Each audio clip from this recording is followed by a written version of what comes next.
Superman Men of Tomorrow Power Play finds the news of Superman saving a whole tunnel full of people in Metropolis echoing throughout the city. Some kids watch the news, with one hoping to meet Superman someday. The kids' parents call them, and as they move on, the screen they watched the heroic attack from is destroyed by a being who says they need to feed from its power. At the Daily Planet, Clark and Lois finish up their story on a group of teachers falsifying test scores. Lois tells Clark that they will get takeout on their way home, but Clark says that it's past 9 o'clock at night now, and he knows that she's still in first draft mode on her story. As Clark heads to the vending machines, Jimmy calls them to look at the news, which is breaking a story of Metropolis's central power station malfunctioning and drawing all of the power in the citywide grid back into it. Clark and Lois know that this will cause an overload of the system as the power erupts across the building, causing it to black out the entire city. Jimmy looks for Clark and Lois, but both have already gone to the roof, finding the whole city is definitely blacked out. Clark knows that he has to find out what happened, and so he leaves Lois, who is just happy that this time he didn't ruin his suit when he changed into his costume. Perry soon comes to the roof with Jimmy, and Lois is forced to throw Clark's suit off the roof. Jimmy asks where Clark is, but Lois tells Perry that she needs to be on the street covering this, and despite Wi-Fi and news networks going down, she'll use her trusty pen and notepad to cover everything. Perry lets her go, but tells her that Jimmy is going with her since he wants pictures of the chaos, hoping that they bring him a page 1 story. At the power plant, Parasite wreaks havoc across the place, yelling that he needs to make the hunger stop. Superman arrives, punching Parasite, who finds the Man of Steel's interruption rude. Superman says that he should have known it was Parasite who was behind the blackout, trying to appeal to his human side and remind him who Rudy Jones is, and how he must be telling Parasite that this is wrong and he needs to stop so the hero can help him. Parasite says that no one can help him since his hunger is constant and he will starve if he stops, so he can't think about the ramifications of his actions on the city. Superman and Parasite clash, battling across the power station, but soon Parasite tries to drain Superman of his power, causing the station's systems to go critical and soon fail as the overpowered Parasite says he will devour all of Superman's energy, but knows it still won't be enough to sate his hunger. The station explodes and soon the power Parasite was leeching from fades, causing him to flee in search of more power. Lois and Jimmy meanwhile race through downtown traffic towards the station. Lois knows that there is something else at play here, and soon she slams on the brakes as Superman appears in front of them. Superman says that he thought that they were in danger thanks to hearing Jimmy screaming at Lois's driving. Lois asks what caused the blackout, learning that it was Parasite, who was stronger than Superman had ever faced before and was draining energy from him so he couldn't stop him. The power station, however, exploded and the villain was able to escape.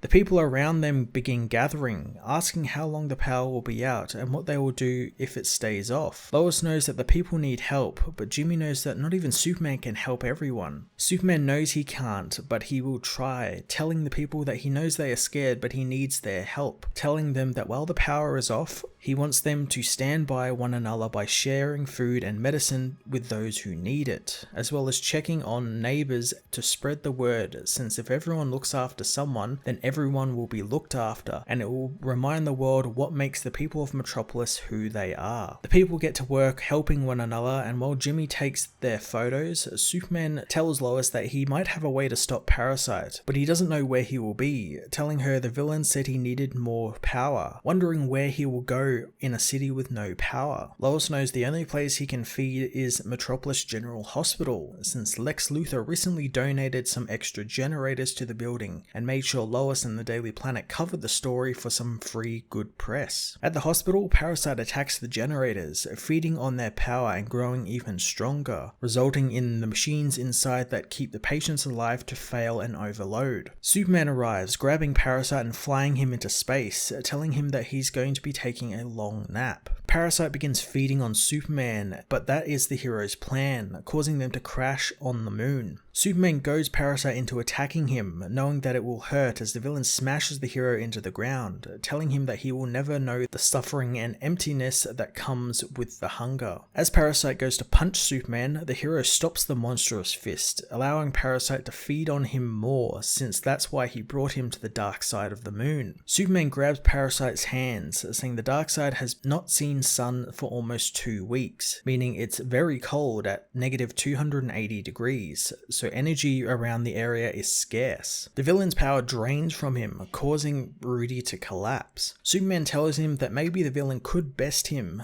but then he would be trapped on the moon and he would die himself from starvation. He hopes Parasite sees past the hunger, and the villain wants the hunger to stop, and Superman knows Rudy never asked to be made like this, and bad things happen and he ended up with powers. He understands that more than he would know, and knows his power drives him to be a danger, so he needs to be contained, which is why the hero promises to find a way to help him, and he plans on keeping his word. The next day, Perry isn't too pleased at the feel-good story Lois came to him with about Superman getting Parasite medical care and making people help one another, since he was hoping there was going to be peril and chaos, since that's what sells these days. Lois says that Superman inspired people to help one another, and he lived by his own words by helping Parasite. So if Perry doesn't like that, she'll just go work for a paper that will. Perry sends them out as Clark arrives back, asking if he missed anything, but Jimmy says that he just missed Mr. White being Mr. White. Clark asks if Perry didn't like Lois's story, and she confirms it, telling him that Perry wishes that she went with the easy headlines. Clark asks what she wishes for, and Lois jokingly says that she wishes Clark would find some suits on sale, but otherwise she loves him just the way he is. Lois hugs her injured husband, who tells her that he's still a little sore from his battle, as they head back to see what the world has in store for them today. At LexCorp, Lex calls in Mercy, demanding to know why the Daily Planet hasn't come to him for a piece about donating his equipment to the power station rebuild, since without him the city would still be in blackout. She says that she will look into it as he sees a Daily Planet paper detailing Superman's rescue of the city and of Parasite, knowing once again the alien has bested him, but with all his feats and strengths, Lex sees something that can be exploited, and finally Metropolis will know just who the most powerful man out of both of them is. Superman Power Play was a fantastic and refreshing one-and-done story, with Robert Venditti pitching in to tell a very topical story and showcase Superman's other important powers like compassion and inspiration. I really love when a writer gets creative with Superman and writes his battle smartly, like Venditti did here with Clark's battle with Parasite on the moon, and it's made even better when it ties back into the core meaning behind the story of keeping promises and helping out where you can. It was great shifting gears here to a more focused and coherent story over the current ongoing, and I look forward to the next story with Lex Luthor. I'm going to give this issue a 10 out of 10.